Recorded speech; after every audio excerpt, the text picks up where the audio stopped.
I'd been in a long-distance relationship with my boyfriend Adrian for 5 years. Every night he'd call me to satisfy his needs. Right before he came, his voice would always go thick and low. "Harper, I miss you so much, it's killing me." The day before Valentine's Day, I booked a flight home and hid in his closet to surprise him. When Adrian walked in, I was about to jump out. Then I watched him carry my best friend Chloe onto the bed. She straddled him, unbuttoning his shirt one button at a time, her voice syrupy and sweet. "Adrian, that idiot Harper still hasn't figured out we've been together for 5 years. How boring is that? She's begged you to marry her 19 times. Why don't we give her a surprise at our wedding next week?" I clutched the engagement ring in my palm. My mind went completely blank. Adrian's hand slid under her dress, his voice lazy. "Why the rush? I already sent her to work in Scandinavia. You're still worried?" Through the wooden slats, their shameless moans echoed in my ears. I curled up in the closet, my hand pressed over my mouth. My heart was already dead. The two of them lay tangled and naked on what was supposed to be my wedding bed. Tears hit my phone screen. Right then, it lit up with a text from Adrian. "Harper, let's not just call today. How about a video call?" Chloe glanced at the message and let out a cold, mocking laugh. "Adrian, you let her listen while we fuck, but now you want to live stream it?"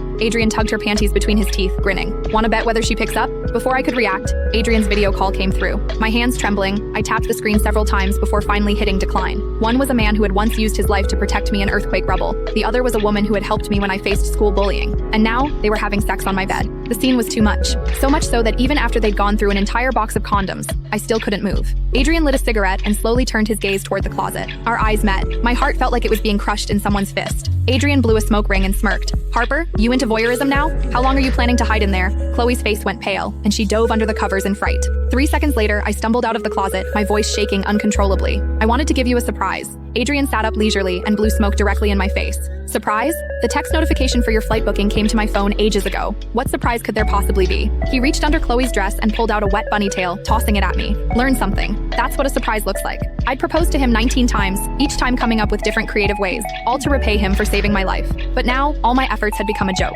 "Why? Why would you both do this to me?" Seeing my blank expression, Adrian said flatly, "What? Harper, you didn't actually think you could have me all to yourself, did you? That's pretty selfish. Besides, Chloe moans pretty loud every time I call you. You seriously never heard her? So every time he told me he missed me, he was inside her." I couldn't stop shaking. My stomach rolled with nausea. Chloe pulled on my nightgown and put it on slowly, smiling mockingly. "Harper, didn't you always say you'd share everything with me? You're so busy with work, I was kind enough to help Adrian with his physical needs. Shouldn't you thank me?" I shoved her away violently and grabbed a photo frame, hurling it at her. "Get out! Both of you get out!" Ironically, the photo of Adrian and me in the frame had already been replaced with a picture of Chloe in a bikini. And every day, Adrian would tell me that when he missed me, all he could do was look at my photo. Turns out he meant this kind of photo. A shriek rang out. Adrian didn't hesitate to shield Chloe. The frame struck his temple, and blood immediately began streaming down. "Harper, can you stop being crazy? It's not like I'm abandoning you. Not marrying you isn't my fault. Have you really never looked in a mirror and faced what your background is? Chloe and I are just having a wedding ceremony." Click the link on the homepage to watch the full follow-up for free.